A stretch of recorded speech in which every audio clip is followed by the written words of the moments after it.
നമ്മൾ ഇന്ന് കറി വയ്ക്കാൻ പോകുന്നത് അങ്കമാലി മാങ്ങക്കറിയാണ്. ആദ്യം തന്നെ ഇഞ്ചി, പച്ചമുളക്, വേപ്പില, ഉള്ളി, സവോള ഇടുക.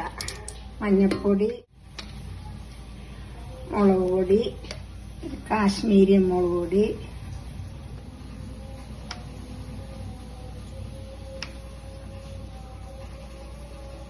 മല്ലിപ്പൊടി, ലേശം വെളിച്ചെണ്ണ, ലേശം ചൊറുക്ക, എല്ലാം കൂടിയിട്ട് കൂട്ടിത്തിരുമുക. അല്പം തേങ്ങാപ്പാല് എന്നിട്ട് രണ്ടാം പാലൊഴിച്ച് അടപ്പത്ത് വയ്ക്കാം.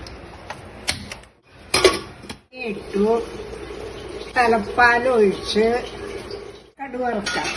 ചട്ടി അടപ്പത്ത് വയ്ക്കുക. കടലിടുക, വേപ്പില ഇടുക, എന്നിട്ട് ഇളക്കുക. പച്ചമുളക് രണ്ടാക്കി മുറിച്ചിടുക. എന്നിട്ട് അല്പം മുളക് പൊടി ഇടുക. ഒഴിക്കുക.